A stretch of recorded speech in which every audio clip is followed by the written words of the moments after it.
Hello, and welcome back to the Happy Horse Nutrition Podcast. I'm Dr. Nerida, PhD equine nutritionist, founder of the My Happy Horse Nutrition app, and lover of good nutrition science. And today, we are going to dive back into the science around ulceration to look at 4 more important aspects of horse nutrition for preventing squamous gastric ulcers.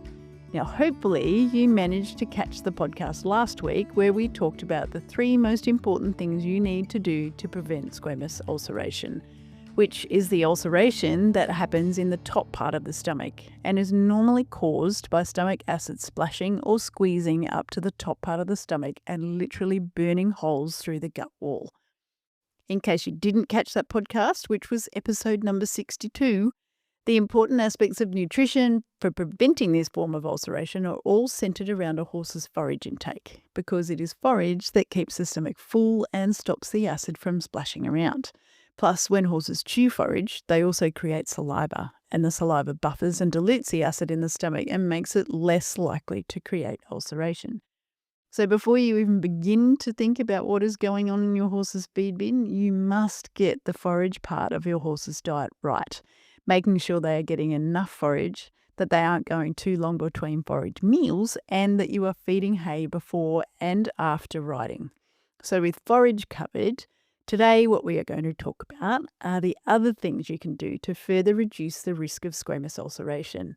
And I think a great place to start is to feed a balanced diet. So if you work your way through a lot of the nutrition science in this area of gastric ulceration, what you'll notice is that there are multiple studies showing that when horses are fed either a grass hay only or a diet with a high percentage of straw in it and no supplementary feed, horses on those diets get a really high percentage of horses on those diets are affected by squamous ulceration. And we combine that with the Icelandic study that I talked about quite a lot last week in episode 62 that found that horses getting supplementary feed had reduced ulceration. And I can't help but think that the difference between the diets that are forage only and the diets that have some level of supplementary feed added to them is the balance of nutrients in those diets. So we know that there's lots of nutrients that are crucial for wound repair. And I'm just going to take one as an example because it's a really good example for this situation. So let's look at zinc. We know zinc is critical for wound repair. So zinc deficient humans, for example, have a lot of issues with wound repair. And I see this in horses as well when we have horses, particularly with bad leg injuries. If they're not on balanced diets and they don't have their zinc requirement met, those injuries take a long time to heal. And in fact, I remember when I was a kid, my beautiful Coco, who was the horse I got when I was 8 years old, she put her leg over a wire fence and ripped the front of her cannon bone, like all the skin off the front of her cannon bone on one of her hind legs off. And I vividly remember, and this is pretty foul when I think about it, but I vividly remember my dad having to cut the proud flesh off that leg time after time after time because there was so much proud flesh and it just wouldn't heal. And I know now looking back, because we had horses when I was a kid, we used them for all the stock work on our farm property, but we weren't horse people. We really didn't know much about looking after horses, and we certainly didn't know anything about feeding them properly. So they were happy horses. They were out on pasture 24/7. So they had lots and lots of forage, which I think if there's one thing you're going to get right in a horse's diet, it would be that. But I also know now, after going back as a seasoned nutritionist and actually sampling pasture and hay off the family farm and seeing how low in zinc it is, I know that she would have been really zinc deficient. Her hooves used to break apart really easily as well, which is another sign of zinc deficiency. So when horses are zinc deficient, wound healing just takes forever. And that's what we can see on the outside. The same is true for wound healing that is happening on the inside of our horse. So ulceration is essentially just an open wound in the stomach, and squamous ulcers are wounds in the stomach, in the top part of the stomach. So if you've got horses who are zinc deficient, they will have a hard time repairing any damage that might occur in their stomach, which means that if they get a little bit of acid splash one day and there's some acid burn happens, if they're zinc sufficient and their diet is balanced, they'll be able to repair that damage and it won't turn into an ulcer. But if you've got a horse that is getting a little bit of damage that it can't really repair, and then it gets a little bit more damage and it still can't really repair it, after repeated insults of acid on that forming wound, it will become an ulcer. And it takes a long time then for the horse to actually repair that damage when they're deficient in nutrients like zinc that they need for wound repair. My mind goes to zinc because I've looked at forage analyses from all around the world, and there is nowhere in the world where zinc is consistently high enough to meet a horse's daily requirement that I've seen. So zinc in parts of Australia, we can see zinc's less than 10 parts per million or 10 milligrams per kilogram, and a horse's minimum daily requirement is 40 milligrams per kilogram of feed per day. And this is something I see, it's not just isolated to Australia, so lots of forages in the US can be as low in zinc. I know that the farms I work with in Japan, we do a lot of pasture analyses there, and low zinc in their pasture is also a problem. And then I see lots of hays coming in from the US and Canada to Japan, and they are also consistently low in zinc. And then, forage analyses that I have looked at from parts of Europe, also low in zinc. So it's a worldwide problem for horses, and we need to make sure that the diets that we are feeding are actually topping up their zinc requirement and filling in that gap that is left by forages. So it makes sense to me that when you feed a horse a forage-only diet, even though the forage is doing all that beautiful work of keeping the stomach full and creating the saliva and stopping the acid from splashing around and keeping the pH of the stomach acid higher in the stomach so it's less likely to burn holes through the gut wall, even with all of those amazing things that forage does, the research is telling us that if we just feed horses a forage-only diet, they're going to be at high risk of gastric ulceration, and we have to get their diets balanced up. This is, I guess, a big part of what we do as equine nutritionists. You talk to any equine nutritionist in the world, and really a big part of our job is just filling up the gaps in a horse's diet that are left there from forage. So copper and zinc are very common minerals to be low in forages, and then there's lots of vitamins depending on how long a hay has been stored for that will also become very low in a forage-only diet. So we must feed a balanced diet. This is a big part of what the My Happy Horse Nutrition app does. So you can put your horse's diet in, put its pasture and its hay, and you will actually physically be able to see the gaps in a horse's diet. So you'll be able to see, is zinc too low, or are you actually meeting your horse's requirement for zinc with what you're feeding in the diet? Now, we can balance up a diet in multiple ways. We can add a complete fortified feed to the diet if a horse has got high enough energy requirements to justify a feed being added in. We might add a balancer pellet, which are really convenient ways to fill up the gaps that are left by forage-only diets. Or we might use a very low-dose vitamin and mineral supplement that can be fed either almost by itself, so you could put it in a small amount of carrier feed, or you might be mixing your own feed. So you might have something like a combination of different fibers and some protein meals, and then you put one of these low-dose vitamin and mineral supplements in to balance up the diet and make sure that nutrient requirements for things like zinc are met. There are literally thousands of products on the market for balancing a horse's diet, and this is a big part of why horse nutrition does get confusing, or can get confusing, because if you don't know and you can't see what you're adding to your horse's diet, it's a little bit hard to determine whether you're actually meeting your horse's full nutrient requirements. So this is where either using our app, or there are other nutrition calculators on the market, or you can use a real-life nutritionist and have a diet consultation. But whichever way you choose to do it, just make sure that you are actually feeding a balanced diet to your horse. The second thing we need to do to reduce the risk of squamous gastric ulcers for our horses is to control grain intake. Now, the podcast last week started because I saw a post on Facebook of a lady saying that it was the third time this year her horse has been diagnosed with gastric ulcers, and she was asking people what she should feed her horse.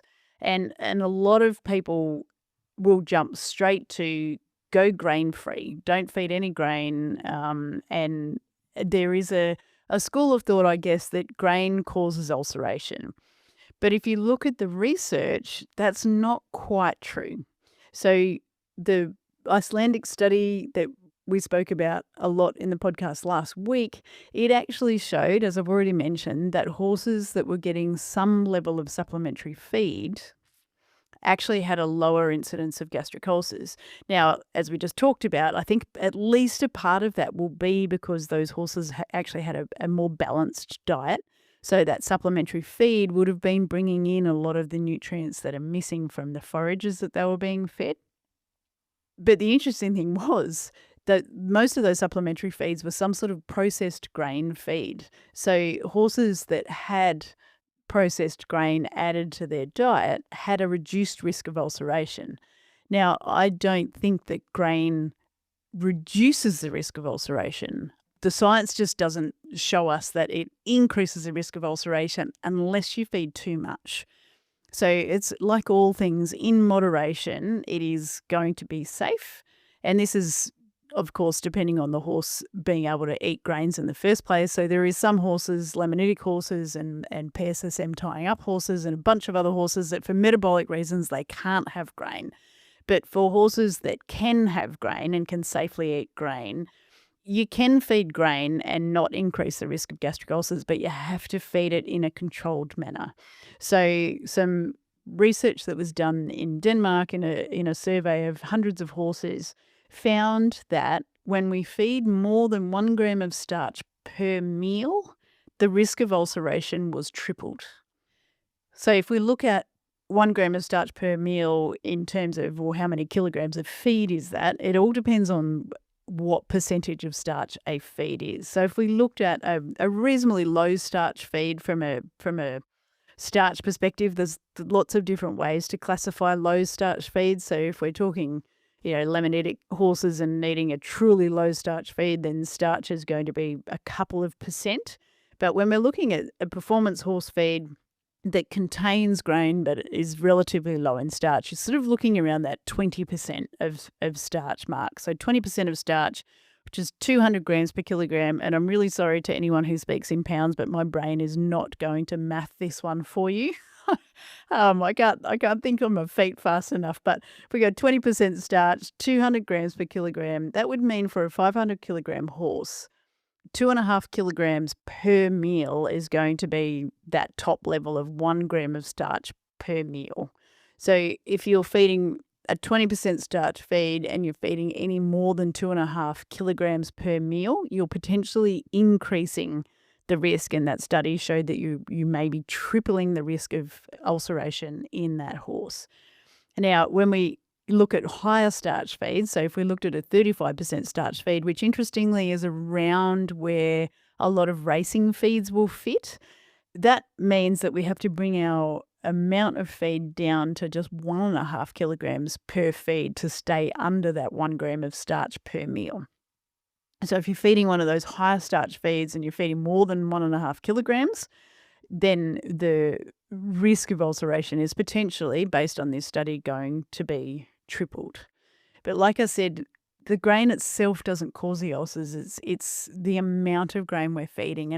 And I actually, part of me actually wonders, and I must go back and read that big study again in more detail, but part of me does wonder that, is it a function of the starch itself? Which it could be, because when grain goes into the stomach, there's a lot of bacteria that live in a horse's stomach, and those bacteria will ferment starch and produce volatile fatty acids. And then those volatile fatty acids, if they come into contact with the gastric acid, then change form. I hope I'm explaining this properly. If anyone knows this physiology better than me, please let me know. But and then when it mixes and touches the cells in the upper part of the stomach, it can actually be absorbed into the cells and make them inflamed, and then they actually make them more prone to acid attack. So there is good physiological basis for saying feeding grain will increase the risk of gastric ulcers. We need to remember that. So, and that may be part of why the more starch you feed, the higher the risk it is, because you've got more starch fermenting in the stomach at any one time. But part of me also wonders, is it a function just of the fact that if you're feeding more grain, then you're feeding less forage? And I suspect it's probably a little bit of both.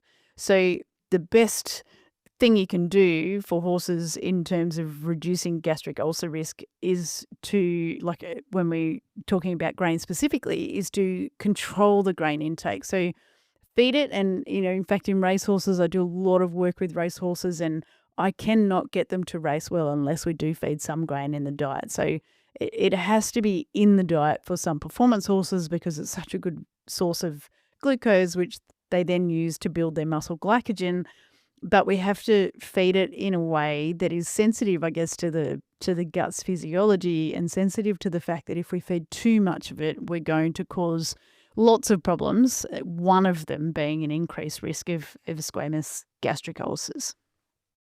There is actually multiple studies showing similar results to the Icelandic study, where when hay is fed with grain, and it's always with a fortified grain-based feed, that ulceration is lower in the group of horses that is getting the grain plus the hay versus the hay only. So it's, again, all of this is interwoven.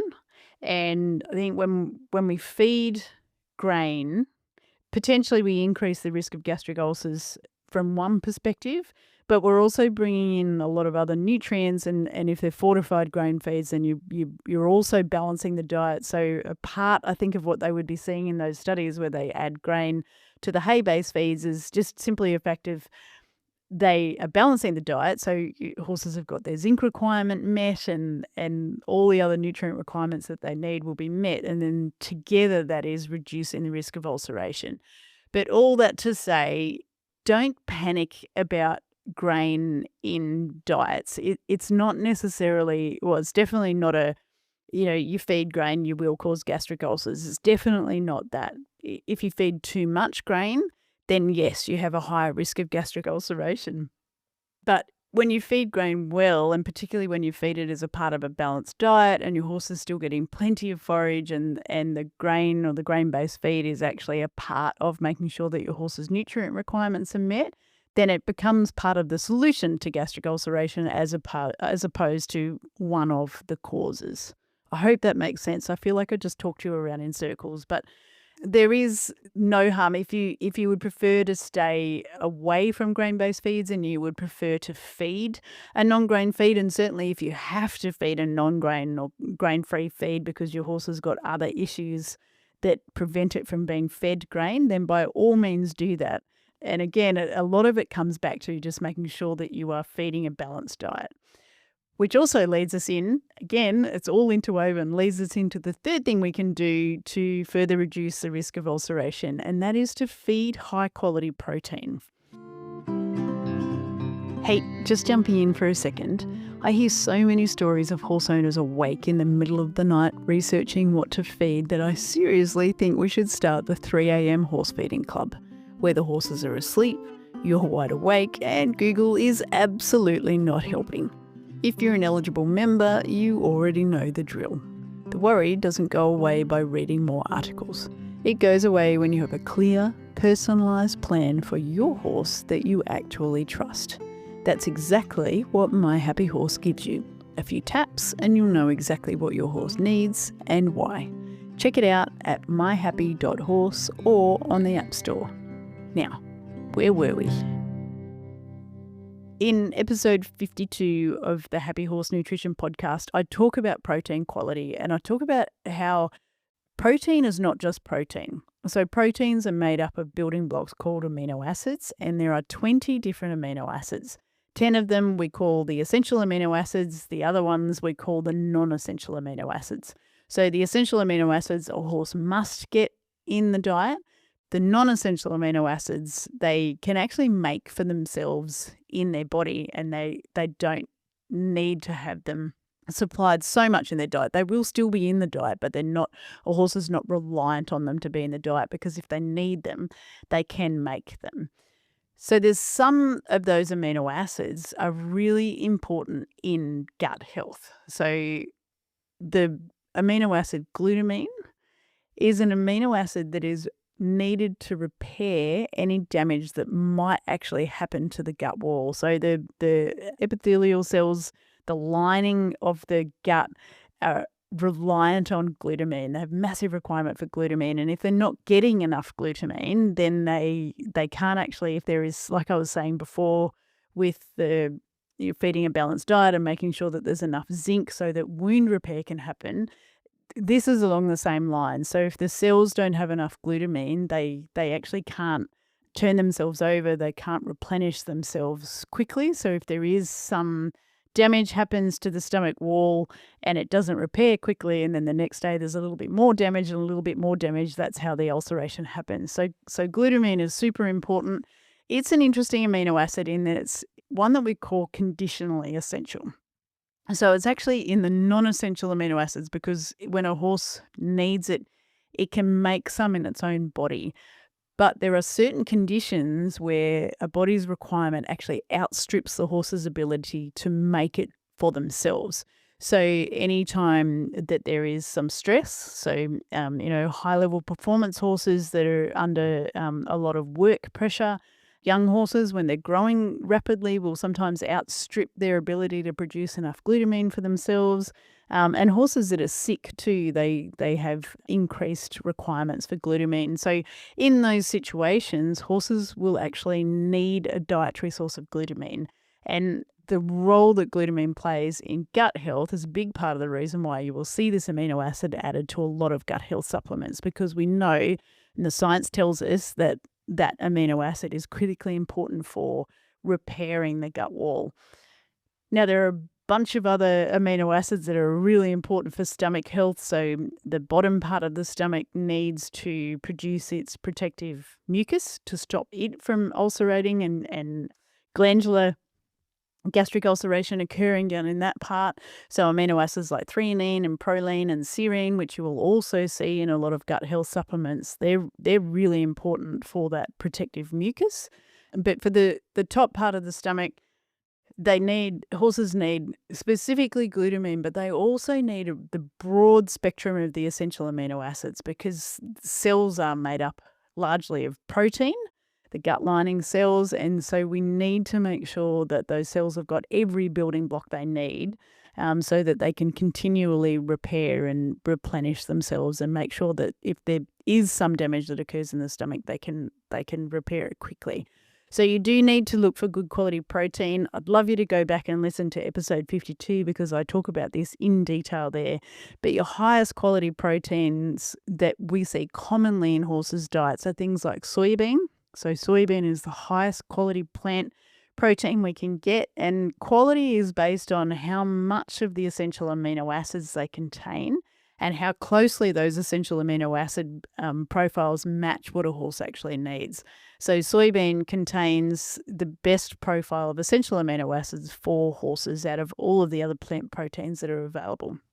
And then the highest quality protein that we would see used in some parts of the world, you're not allowed to use it in some parts of the world, but is whey protein.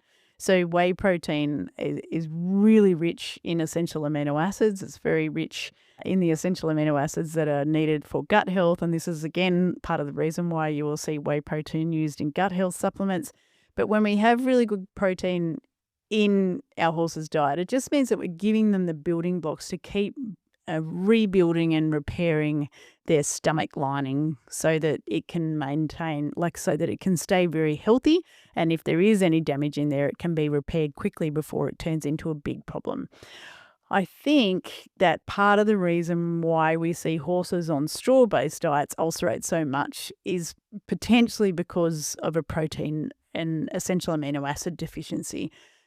So straw is really low in protein, and if we're feeding horses diets that are predominantly straw, it's certainly within reason to expect that those horses would be protein deficient. It's part of the reason why we need to make sure horses that we are feeding weight loss diets to, which we talk about in episode 58. It's part of the reason why we are so focused on making sure that weight loss diets have got all of the nutrients that a horse needs and are only restricting calorie content and not restricting things like protein and amino acid intake.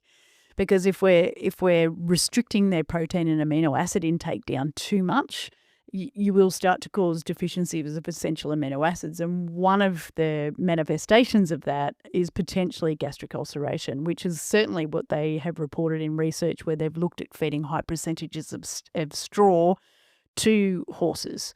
So do be conscious of your high quality protein intakes. And in continuing on, I didn't even plan it like this, but continuing it on in this interwoven nature of all of these things we need to do to prevent gastric ulcers.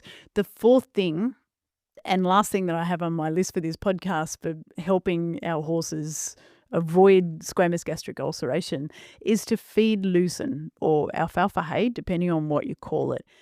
And a big part of why lucerne or alfalfa will help horses avoid squamous gastric ulceration is because it's beautifully rich in high quality protein.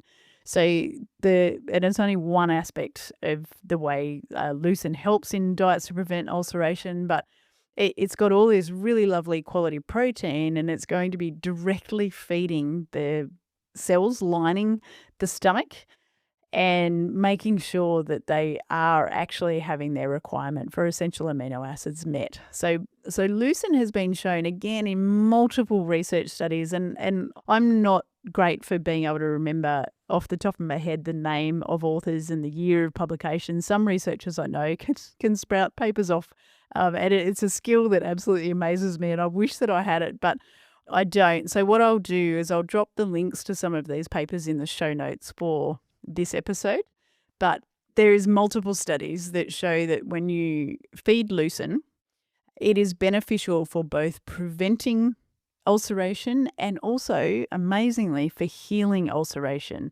So there's some cool studies done back in the early 2000s, I think, which always felt like really recent studies to me, and I just looked them up earlier. I'm like, far out there, like 20 years old now. It makes me feel old. But those studies show that when horses were fed lucerne or alfalfa hay during a rest period, that the horses on the lucerne were actually able to repair ulceration that was already present in their stomach, which was an amazing finding, and it's always stuck with me. And I do always, when horses, particularly race horses, come out of training for short periods of time and are out spelling, I always want to make sure that there is some lucerne in their diet for that reason.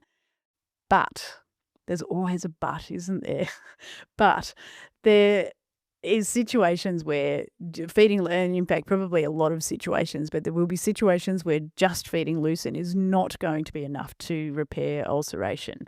And I was able to personally test this out with a little horse. Her name was Galaxy. And I'd taken our Spotty the pony when we first got her. So when we first got Spotty, she is actually a horse that has got the coulacoides sensitivity, so the Queensland itch or the sweet itch or summer itch. It gets called a whole lot of things. And she came from friends of ours, and they'd done a beautiful job of trying to stop her from being bitten by the midges as much as possible. But as anyone with a itch horse knows, it is impossible to stop them from being bitten everywhere. So, she had not a lot of hair on her face, and she was very bitten and itchy up the back of her legs. And she just seemed to me, I mean, I didn't know her because she was new for us, but she just seemed to me like she was a bit off, like something wasn't quite right. And so I'd taken her to our vet, Dr. Doug, on a gastric ulcer scoping day to see what we could see in her stomach. And interestingly, and probably not surprisingly, she actually had glandular ulceration. So we're starting to understand that glandular ulceration is more of a stress-related condition. And I will do a podcast about glandular ulceration, glandular ulceration at some point in the future. But it was interesting and not surprising really that she had from, being constantly itchy and not necessarily being able to scratch and it's awful, that feeling. I am also allergic to midges, so if I ever get bitten by them, all I want to do is scratch. And when you have to stop yourself from scratching because you're making your own legs bleed, it's not a very nice situation to be in. Anyway, long story to say that while we were at the vets, there was this little pony there named Galaxy, and her family had brought her in on the recommendation of their vet to see if she had ulceration. Now, this little horse lived at pasture but wasn't supplementary fed, which is interesting because it ties into, horses just on grass-based diets are at higher risk of ulceration. This horse's stomach was ulcerated from top to bottom. So she had serious squamous ulcers. She had serious glandular ulcers, and she wasn't in work.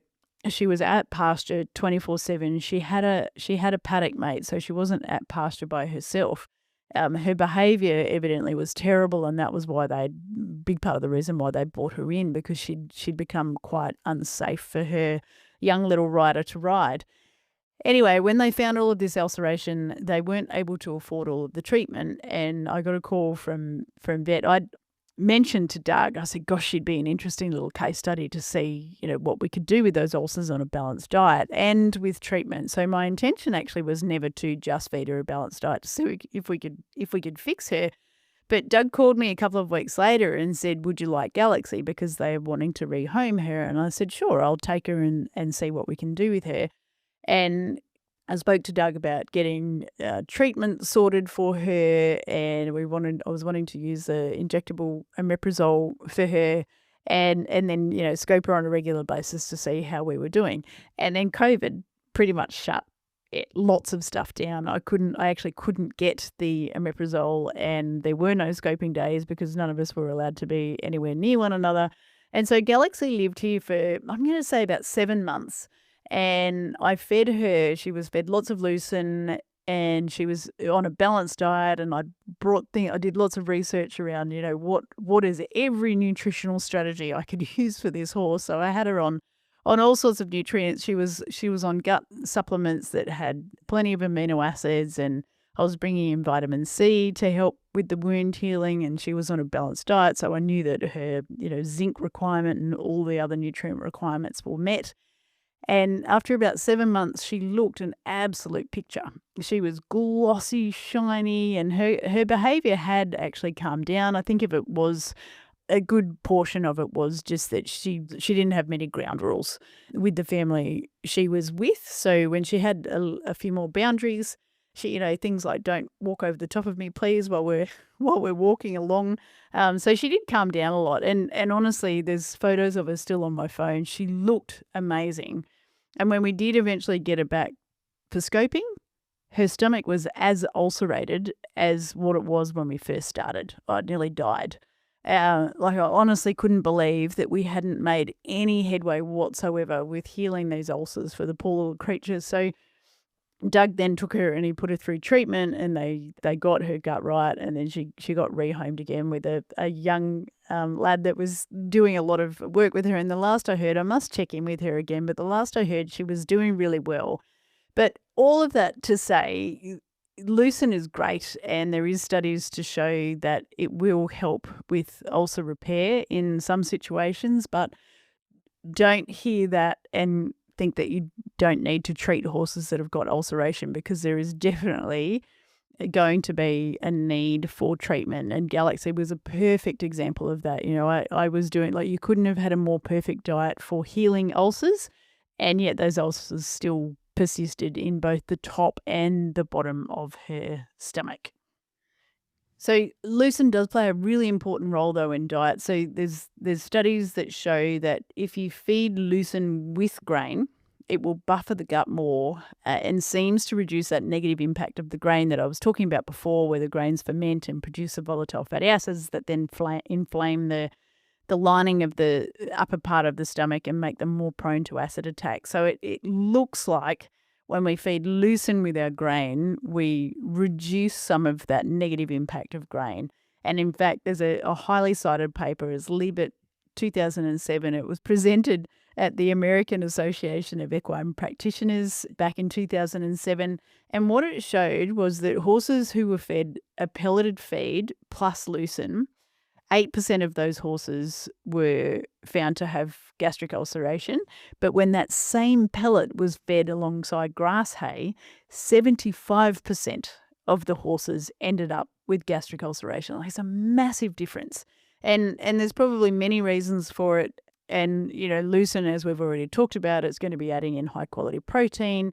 It also does this beautiful thing of buffering the stomach itself. So its protein and its calcium are actually natural buffers. So that I can't remember now. I've read so many studies that whether it was that study or a different one that showed that when lucerne was fed with feed, it actually maintained a higher gastric pH for 5 hours after feeding compared to when feeds were fed with grassy hay.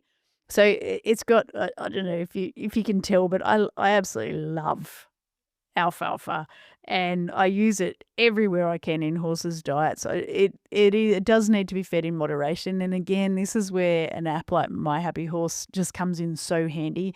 You can feed with confidence ingredients like lucerne, and you know that you are able to gain the benefit of having those ingredients in the diet without overdoing those ingredients in the diet. So, in young horses, if you feed too much lucerne, you're going to put too much calcium in the diet and push the calcium to phosphorus ratio too high. In horses that are working hard in hot, humid conditions, if you feed too much alfalfa, then you push protein too high. And then when protein's high in their diet, they have to urinate a lot to get rid of the excess nitrogen, and then they dump a whole heap of electrolyte, and then they're at really high risk of tying up. So it's a beautiful ingredient. You just can't overfeed it. And this is where calculating your diet accurately becomes so, so important. I did smile to myself reading a German study that was presented in 2020, and it was actually a really good study because there was some previous research in young horses that showed that feeding alfalfa in the form of chaff actually caused damage to the lower glandular region of the stomach and caused ulceration. And there's always been, there's some people who will say, don't feed lucerne chaff because it causes ulceration. Now, anyone who feeds chaff or chopped hay a lot knows that occasionally you'll get a bag and the pieces of fibre in it are quite sharp. They've made it out of a reasonably old lucerne and they are quite sharp. So there's every chance that study used one of those sharp chaffs and was causing this mechanical ulceration. This German study, published in 2020, set out to find out whether horses on alfalfa-based diets actually sustain damage in the glandular section of their stomach. And what the study found, thankfully, was that there was no such damage to these horses. So the horses on the alfalfa-based diets had the same glandular health as the horses on the grassy-based diets. But I smiled to myself reading the conclusions of that paper. And it started out by saying, as alfalfa is a plant which grows in hot conditions, it might be a feedstuff of interest in equine nutrition. And it just highlighted to me how different nutrition is around the world depending on what grows naturally. I mean, Australia is so hot. I know you feed a lot of alfalfa in California and other hot areas of the USA.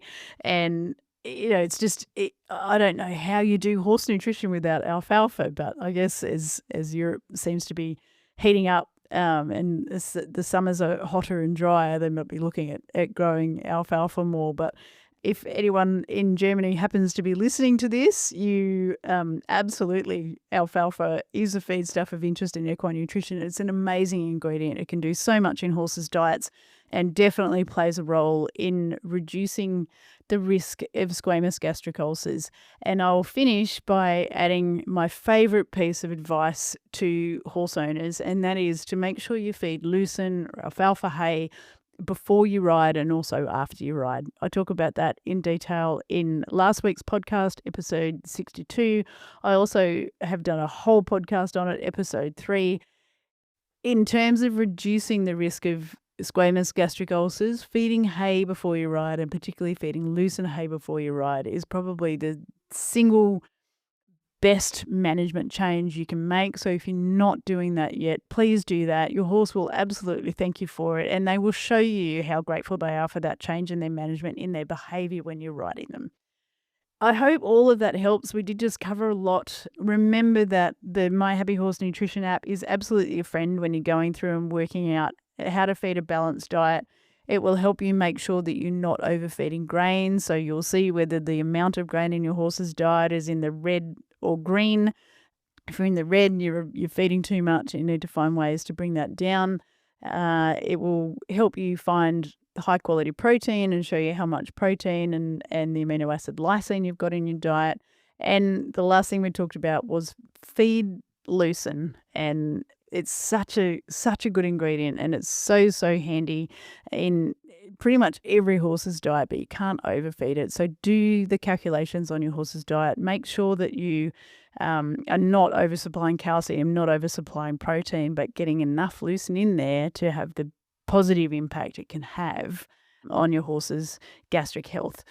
I hope that helps you. I know there's always so many questions around gastric ulcers, and with good reason. It is such a big problem for our horses just because of the way their gastrointestinal physiology is set up. But I hope you find some little bits and pieces in there that will help you with your own horses. And I want to say thank you so much for listening. If you know anyone who's struggling with horses, I'd absolutely love you to share this episode with them. And if you find the time, we would love you to rate and also review the Happy Horse Nutrition podcast. Thanks again, and I will catch you in the next episode. If you'd like to know more about the My Happy Horse Nutrition app and how it can help you create personalised nutrition for your horse, grab the download link straight from the show notes or head over to myhappy.horse. And while you're there, check out Dr. Nerida AI. That's me in AI format, ready to answer your horse nutrition questions even in the middle of the night. Thank you for being here, and I will catch you in the next episode.